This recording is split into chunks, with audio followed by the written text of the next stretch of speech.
Mungkin saya ingin menyampaikan proses naturalisasi kan sesuai dengan komitmen kita, satu demi satu terselesaikan.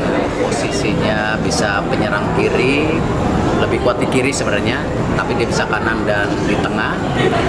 Itu juga alhamdulillah tadi Bapak Presiden sampaikan saya sudah ditandatangan beliau. Jadi tinggal prosesnya sekarang tentu balik bagaimana untuk proses selanjutannya, yaitu mengangkat sumpah dan paspor. Bisa saja Anthony ini akan dilepas juga. Di tim nasional Brasil juga dia bermasalah, ada juga kasus dia dengan KDRT ya, memukul kekasihnya. Banyak, sementara dia tidak dipakai lagi di tim Brasil untuk saat ini. Makanya dia tidak tersedia untuk bisa ada di tim Brasil tahun 2026 di Piala Dunia Amerika ya, termasuk di Copa kemarin, karena pemain ini memang sudah di blacklist oleh Brasil. Nah, kalau ada rumor karena dia konon katanya ada punya darah Indonesia, ada dari Nganjuk, Jawa Timur sana untuk bisa berada di sini, saya bilang enggak ya, sekali lagi buat teman-teman, ini enggak ya, ini enggak benar, karena kalau sudah benar pasti sudah ada resmi ya dari PSSI sendiri ya. Ada yang mengatakan bahwa ini kemauan Sintayong untuk bisa menarik Anthony, enggak benar buat teman-teman semua, bahwa PSSI ingin bertanding pemain depan, oke ya, tapi kita belum tahu sampai saat ini siapa pemain depannya akan datang, tapi bukan Anthony ya buat teman-teman. Jadi ini saya sudah meredakan bahwa banyak sekali pertanyaan ya dalam beberapa terakhir untuk menanyakan kebenaran soal Anthony Matheus Dos Santos ini, dan saya sudah mengklarifikasi lewat channel YouTube Bung Roban bahwa dia tidak akan mungkin untuk bisa bermain di tim nasional Indonesia. Tapi inilah teman-teman, kita sekarang harus melihat nanti progres dari timnas Indonesia U19, dan saya harapkan teman-teman juga jangan ya istilah kerennya tuh over proud ya, atau merasa ya tim ini sekarang udah tim hebat. Enggak, ini baru permulaan, dan kita juga perlu memberikan trust kepada para pemain, kepada Indra Safri agar dia bisa membentuk tim ini menjadi tim yang solid, karena ya tujuan utamanya itu dia, untuk bisa lolos ke Piala Dunia U20 yang ya untuk sementara ini tampaknya sulit, tapi ya saya pikir jika para pemain bisa bermain dengan energi seperti yang mereka tunjukkan, mereka tidak banyak membuat kesalahan, dan yang paling penting mental itu harus kuat, bos. Itu kan U16 itu bisa kalah Australia, kalau menurut saya bukan dalam cara bermain timnas U19 U16 pada saat itu bagus, tapi kan mentalitasnya seperti apa? Tampak mentalnya ya agak begitu siap, atau mungkin kurang baik ya lawan Australia, sehingga memang ada banyak kesalahan yang terjadi, dan para pemain Australia bisa memanfaatkan itu. Gue ngelihat gini ya, gue ngelihat Indonesia ini keren juga loh. Kita bayangan kita sekarang, waduh bisa nggak kita lolos Piala Dunia ya? Itu tuh nggak pernah terbayangkan sebelumnya kalimat itu, bahkan ngucap kalimat itu pun nggak pernah sebenarnya. Sekarang kita nih, kalau kita nggak lolos Piala Dunia, seakan-akan, waduh, kok kita nggak lolos nih? Kayaknya kita udah layak masuk ke sana gitu. Level kita udah di sana, level kita udah setinggi itu. Itu keren banget. Itu mentalitas yang harus dibangun. Jangan sampai kita masih berjuang untuk Piala AFF. Kita udah harus ngobrolin ini Piala Dunia gitu, atau Piala Asia. Kalau Piala Asia kita udah di tangan, kita udah pasti main di Piala Asia. Dengan lolosnya kemarin ke fase grup round 3 ini, kita dipastikan masuk ke Piala Asia. Itu udah masuk kita, udah level ASEAN udah lewat, level Asia kita udah reguler masuk. Tinggal Piala Dunianya nih. Asia aja waktu itu kita ngehayal, seperti hayalan buat kita. Tapi kita bisa membuktikan kita bisa berada di sana, bersaing dengan tim-tim yang kuat di sana. Sekarang Piala Dunia, ya sekarang kita masih ngehayal, tapi semua juga berawal dari hayalan. Gue yakin banget kalau timnas Indonesia itu suatu saat nanti, entah kapan waktunya, bisa jadi yang sekarang, bisa jadi yang akan datang, tapi percayalah, insya Allah kalau kita akan berada di Piala Dunia, insya Allah. Belajar dari Spanyol, nggak cuma ikut-ikut teriak, ya kagum sama Lamine Yamal, oke, Nico Williams oke, Rodri oke, itu sih normal. Tetapi yang saya mau petik adalah kita diingatkan gitu. Kalau mau maju itu adalah kita harus punya identitas, harus punya filosofi. Yang seperti dilakukan oleh Bilbao, punya filosofi. Con cantera. Jadi nggak import, dia bilang. Con cantera. Jadi ini sebuah peringatan. Sebelum lebih lanjut, jangan lupa klik tombol jempolnya, karena jempol kalian adalah bukti kalian cinta timnas Indonesia.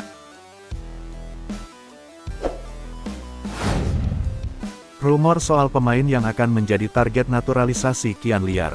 Bak bola salju, beredar nama-nama pemain yang bakal segera diberi kewarganegaraan Indonesia dan diplot memperkuat timnas Indonesia. Salah satu nama yang belakangan santer dikabarkan bakal dinaturalisasi adalah Anthony Matheus dos Santos. Penggawa Manchester United ini menjadi nama mutakhir yang disebut menjadi target operasi senyap PSSI. Kabar soal Anthony ini pertama beredar di TikTok. Kemudian, kabar ini menyebar ke sejumlah medium lainnya, termasuk YouTube. Belakangan, juga ada media arus utama yang menulis soal rumor bakal merapatnya pemain yang kerap dijuluki El Gasing, karena gaya bermainnya yang berputar-putar tersebut, ke skuad Garuda. Dalam pantauan bola.net, terdapat sejumlah video soal Anthony, yang beredar di YouTube, Instagram, maupun TikTok, memotong video dari pengamat dan komentator sepak bola, Roni Pangemanan. Pengamat yang kerap disapa Ropan ini sendiri memang kerap membagikan informasi soal timnas dan proyek naturalisasi PSSI. Namun, akun-akun ini, secara arbitrer memotong video Ropan tersebut. Walhasil, informasi yang diberikan oleh mantan wartawan olahraga tersebut menjadi mislead dan keluar dari konteksnya. Dari penelusuran bola.net, klaim bahwa Anthony merupakan sosok keturunan Nganjuk tidak memiliki dasar. Pemain berusia 24 tahun tersebut justru memiliki darah Portugal.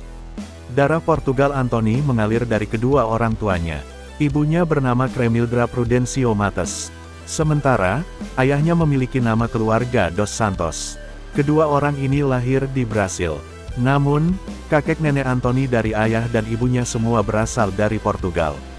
Mereka kemudian bermigrasi ke Brasil. Keluarga Anthony sendiri menetap di Inferninho, sebuah favela di pinggiran kota Osasco, Sao Paulo. Inferninho berarti neraka kecil. Ini cukup menggambarkan situasi di lingkungan masa kecil Anthony.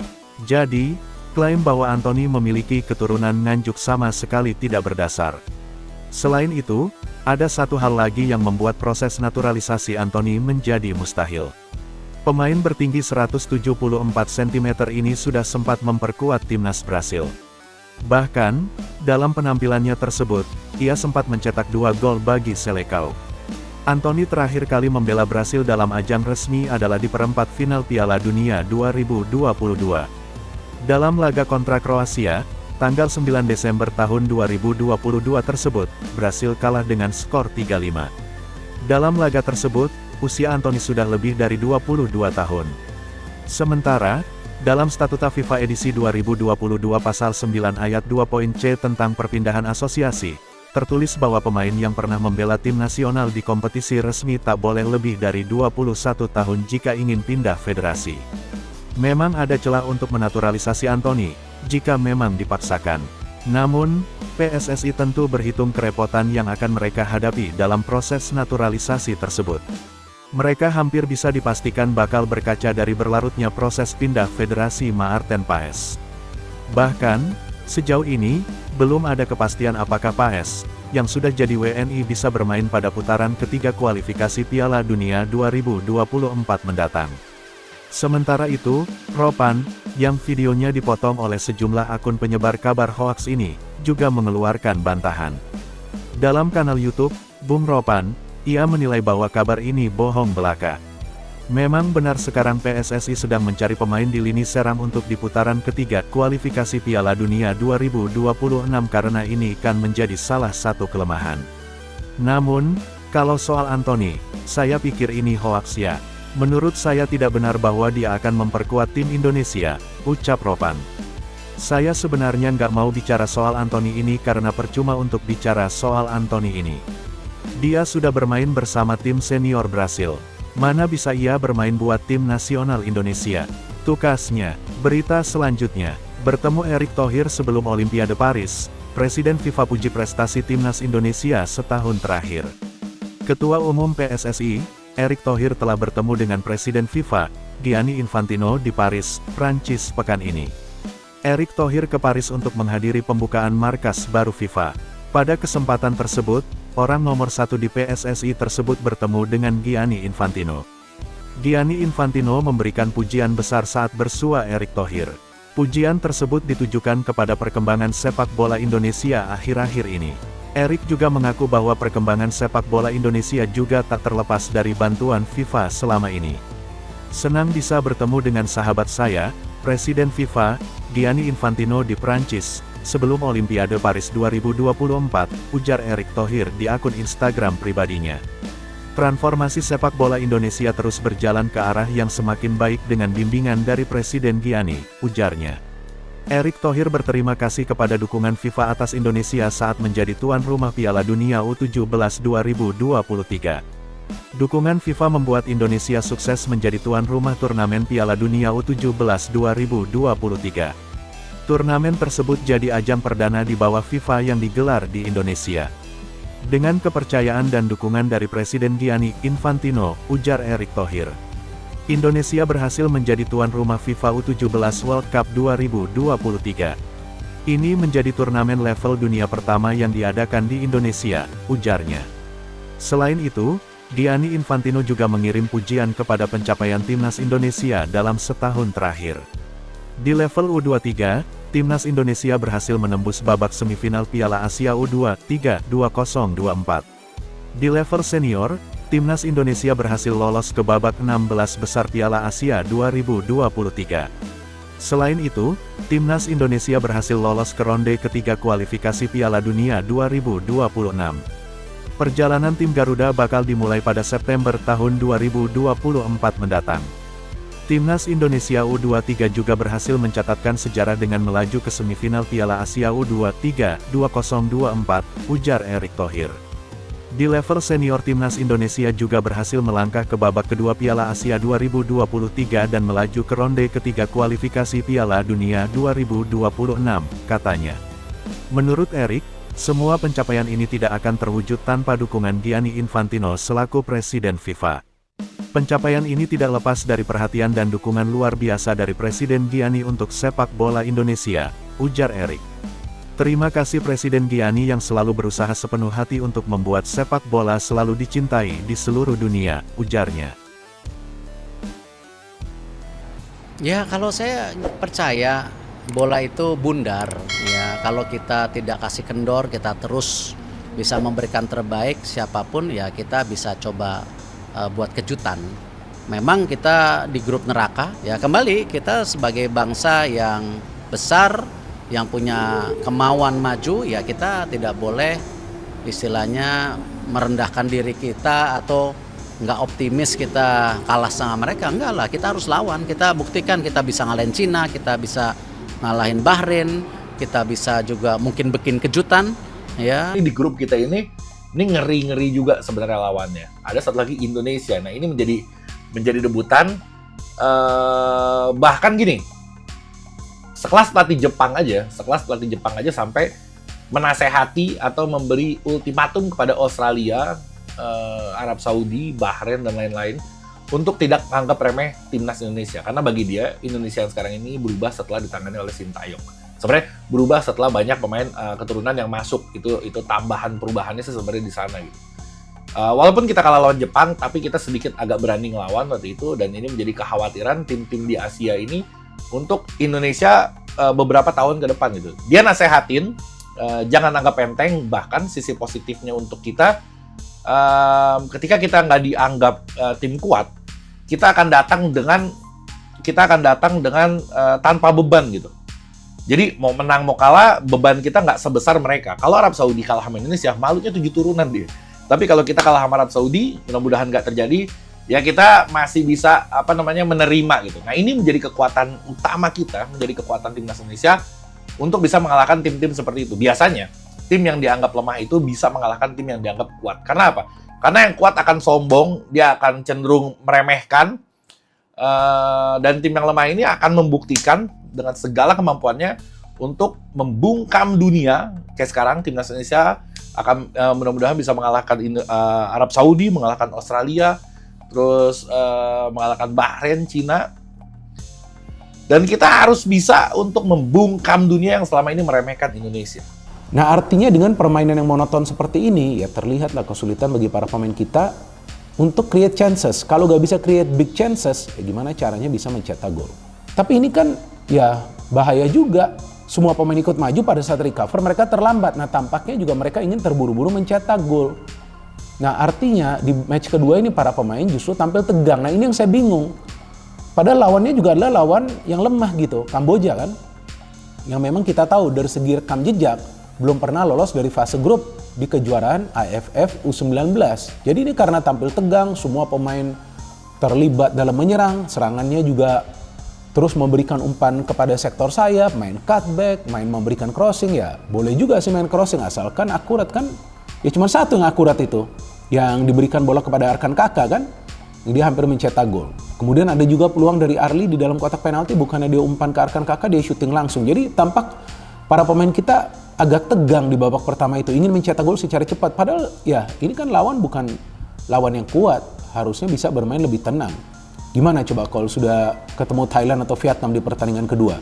Apalagi Australia, belum tentu bisa menang dengan cara bermain seperti semalam. Kan artinya apa? Yang pertama ketenangan itu diperlukan, yang kedua improvisasi dalam serangan. Maka itu ketika Welber Jardim masuk, baru kita melihat serangan kita mulai hidup. Dan saya jujur nih ya, saya terkejut. Saya kan siaran nih ya, pada saat 1 jam sebelum match itu dimulai atau 45 menit sebelum match dimulai kan saya dapat tuh starting lineup. Nah saya kaget, tidak ada perubahan di starting lineup dari Timnas Indonesia U19. Apa yang terjadi di Gelora Bung Tomo kemarin memang sangat di luar dugaan ya, karena Timnas Indonesia ya mendapat kesulitan di babak pertama, terutama ya banyak serangan yang dilakukan tetapi tidak bisa menghasilkan gol.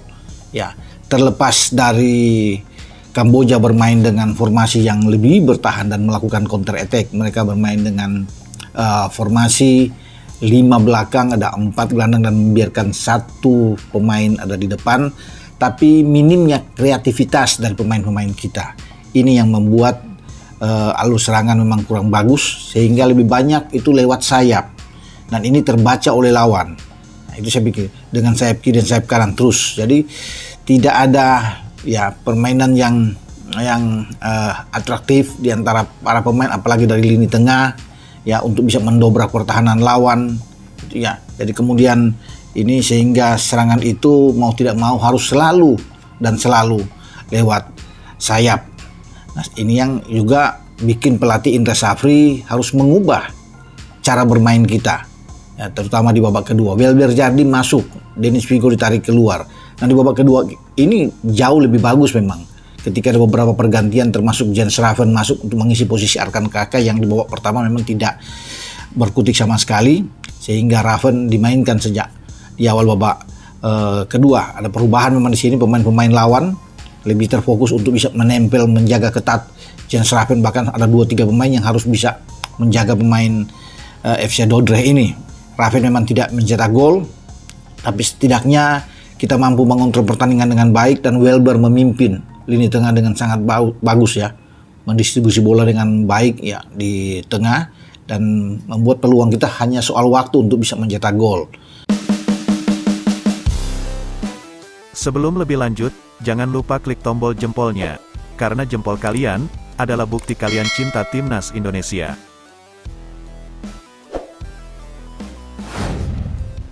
Beredar rumor, Anthony Dos Santos fix jadi pemain naturalisasi selanjutnya. Berikut jawaban Erick Thohir. Seperti yang kita ketahui, dalam persiapan kualifikasi Piala Dunia 2026 yang akan diselenggarakan pada September hingga November nanti, pihak PSSI saat ini sedang mencari beberapa amunisi tambahan atau lebih tepatnya pemain naturalisasi tambahan, untuk memperkuat skuad Timnas Indonesia yang akan berlaga bersama Sintayong atau STY nantinya. Nah, selain Maarten Paes yang sampai sekarang masalahnya masih diurus oleh PSSI, ternyata ada satu pemain naturalisasi lainnya yang dirumorkan akan berlaga bersama Timnas Indonesia nantinya. Pemain yang dirumorkan tersebut adalah Anthony Dos Santos, yang merupakan pemain sepak bola lini depan asal Brasil. Pemain dengan nama lengkap Anthony Matheus Dos Santos ini, belakangan memang dirumorkan untuk dinaturalisasi, karena diisukan memiliki darah Jawa Timur. Anthony Dos Santos sendiri memang menjadi salah satu pemain muda berbakat yang cepat menonjol di Eropa. Bahkan penampilannya yang mengesankan di klub Ajax membawanya pindah ke klub Manchester United pada tahun 2022. Nah, dalam upaya untuk merespon rumor ini, salah satu pengamat sepak bola Indonesia yang sudah cukup senior yakni Roni Pangemanan atau yang akrab dipanggil Bung Ropan, mencoba meluruskan rumor ini. Di mana menurutnya, rumor atau berita tentang pemain lini depan berusia 24 tahun ini akan bergabung dengan timnas Indonesia adalah berita hoax. Ia juga meluruskan bahwa meskipun saat ini PSSI sedang mencari pemain untuk menutupi kelemahan lini depan skuad timnas kita itu benar adanya, namun kedatangan Anthony sebagai pemain naturalisasi dianggap sebagai hal yang tidak benar. Memang benar, sekarang PSSI sedang mencari pemain untuk lini serang, karena ini adalah suatu kelemahan, tapi kalau soal Anthony saya pikir ini hoax, tegas Bung Ropan yang dikutip dari kanal YouTube-nya. Tidak hanya itu, pernyataan ini juga didukung akan respon Ketua Umum PSSI yakni Erick Thohir, yang ditanyakan langsung oleh Bung Ropan. Di mana respon dari Ketum PSSI tersebut mengenai rumor kedatangan Anthony Dos Santos ini juga tidak direspon dengan baik. Saya juga sudah WhatsApp menanyakan pada Pak Ketua Erick Thohir, tentang kebenaran ini.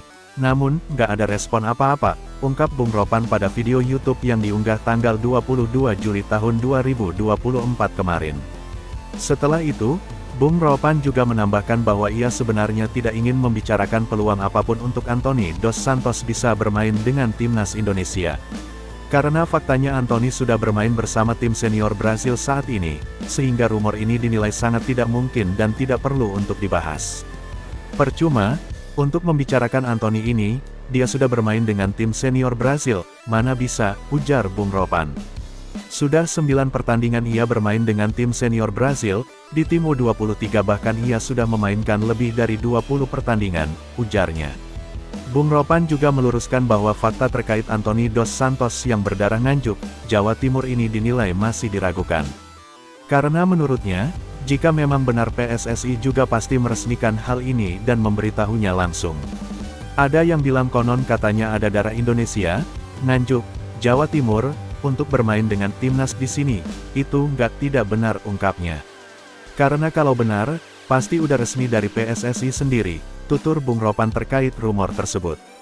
Kesimpulannya, untuk sekarang pemain naturalisasi yang sudah sangat mungkin terkonfirmasi untuk bermain bersama timnas Indonesia adalah Maarten Paes. Sedangkan untuk Anthony Dos Santos sendiri, rumornya untuk berlaga di kualifikasi Piala Dunia nanti bersama Indonesia dinyatakan hoax atau tidak benar. Berita selanjutnya, pelatih timnas Indonesia U19, Indra Syafri mengomentari nyinyiran media Vietnam kepada timnya. Ia menilai media Vietnam itu harusnya berkaca karena performa timnya di Piala AFF U19 2024 ini tidak bagus. Di akhir pekan kemarin, timnas Indonesia U19 berhadapan dengan timnas Kamboja U19. Laga ini berjalan dengan sengit, namun timnas Indonesia U19 akhirnya berhasil menang dengan skor 2-0 di laga ini. Seusai pertandingan, media Vietnam Tetao247.vn memberikan nyinyiran kepada timnas Indonesia U19. Mereka tidak habis pikir bagaimana timnas Indonesia U19 yang di atas kertas diunggulkan, malah susah payah untuk menjebol gawang Kamboja. Baru-baru ini, Indra Syafri mengomentari nyinyiran media Vietnam itu. Ia menilai Tetao247.vn sebaiknya berkaca pada timnya sendiri sebelum menyinyiri tim orang lain. Ditemui awak media di sela-sela sesi latihan timnas Indonesia U19, Indra Syafri mengaku tidak habis pikir dengan nyinyiran tersebut. Ia menyebut bahwa tidak mudah untuk menghadapi tim yang bertahan penuh sepanjang laga, dan ia rasa itu bukan sesuatu yang patut ditertawakan. Apa yang ditertawakan? Argentina juga kesulitan bobol gawang Indonesia di GBK Cup, gak diketawain ya, ujar Indra Syafri. Pada kesempatan yang sama, Indra Syafri juga menyinyiri balik media Vietnam tersebut. Ia mengungkit pertandingan antara Vietnam vs Myanmar yang berakhir dengan skor 1-1. Ia menyebut Vietnam saja tidak bisa menang melawan tim yang tidak diunggulkan seperti Myanmar, jadi ia menilai lucu ketika media Vietnam itu justru menyinyiri timnas Indonesia U19. Ya dia, dan buktinya Myanmar bisa tahan mereka kan. Harusnya tertawain diri sendiri dulu baru tertawain yang lain, pungkasnya.